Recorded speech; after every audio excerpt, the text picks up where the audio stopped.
इस आदमी का चेहरा देखते ही लोगों के साथ कुछ बुरा होता था। लोग इसे मनहूस कहते थे, यहाँ तक कि राजा भी उससे डर गया। जरा सोचिए, क्या ये सच में मुमकिन है कि बस किसी का चेहरा देख लेने से किसी का पूरा दिन बर्बाद हो जाए? क्या कोई चेहरा इतना मनहूस हो सकता है कि वो किसी की किस्मत ही बदल दे? तो बात है विजयनगर राज्य की, जहाँ गंगू नाम का एक सीधा साधा आदमी रहता था। लेकिन लोगों के लिए वो सीधा साधा नहीं बल्कि मनहूस था, और उससे जुड़ा था एक बहुत ही गहरा अंधविश्वास। तो इस मनहूस होने का मतलब क्या था? मतलब अंधविश्वास ये था कि अगर किसी ने सुबह सुबह गंगू का चेहरा देख लिया तो उसे दिन भर खाने का एक दाना भी नसीब नहीं होगा। सोचिए, कितना अजीब और भयानक इल्जाम था ये। और आप जानते हैं, ऐसी बातें तो आग की तरह फैलती हैं। देखते ही देखते ये बात पूरे विजयनगर में फैल गई। छोटे से गांव से शुरू हुई ये अफवाह राज्य के सबसे ऊंचे गलियारों मतलब महल तक जा पहुंची। जब ये बात न्यायप्रिय राजा कृष्णदेव राय तक पहुंची तो उन्होंने इसे हल्के में नहीं लिया। भाई, वो एक सच्चे शासक थे, सुनी सुनाई बातों पर कैसे यकीन कर लेते? तो उन्होंने फैसला किया कि वो खुद इस मामले की तह तक जाएंगे। तो राजा ने एक सिंपल सा एक्सपेरिमेंट करने का सोचा। पहला काम, गंगू को महल में बुलवाया गया। दूसरा, उसे राजा के ही कमरे में ठहराया। और तीसरा, राजा ने तय किया कि सुबह उठते ही वो सबसे पहले गंगू का ही चेहरा देखेंगे। लेकिन राजा के सीधे साधे प्लान का जो नतीजा निकला ना, वो किसी ने सोचा भी नहीं था। यहीं से कहानी ने एक बहुत ही खतरनाक मोड़ ले लिया। हुआ यूं कि उस दिन इत्तेफाक से राजा कृष्णदेव राय कुछ जरूरी कामों में इतने उलझ गए कि उन्हें पूरे दिन खाना खाने का मौका ही नहीं मिला। और बस यही वो पल था, राजा का जो छोटा मोटा शक था ना, वो पक्का यकीन बन गया। उन्होंने फौरन सोच लिया, अरे ये सब उस गंगू का मनहूस चेहरा देखने की वजह से हुआ है। सोचो, जब मुझे एक राजा को खाना नहीं मिला तो मेरी बेचारी प्रजा का क्या हाल होता होगा।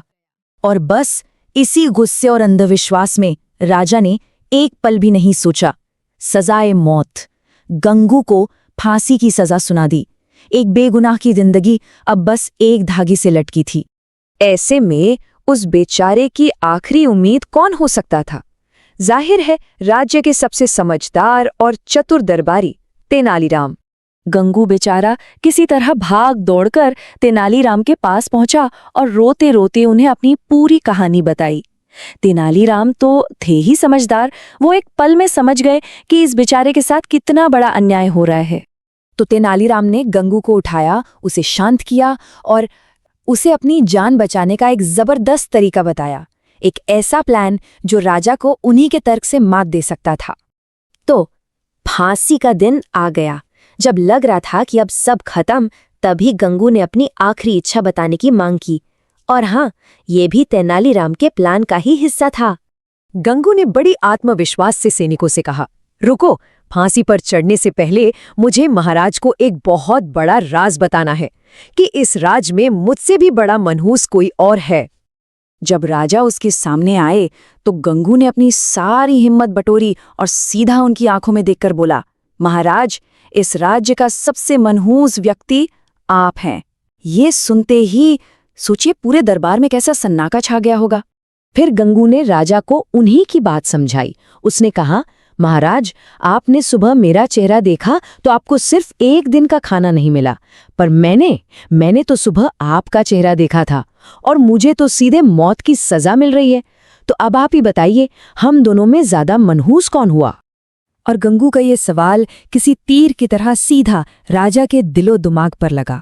एक ही पल में उनकी आंखों से वो अंधविश्वास का पर्दा हट गया। उन्हें अपनी भयानक गलती का एहसास हो गया। राजा को अपने इस जल्दबाजी वाले फैसले पर बेहद पछतावा हुआ। उन्हें ये समझ आ गया कि वो एक अंधविश्वास के चक्कर में एक बेगुनाह को मारने का कितना बड़ा पाप करने जा रहे थे।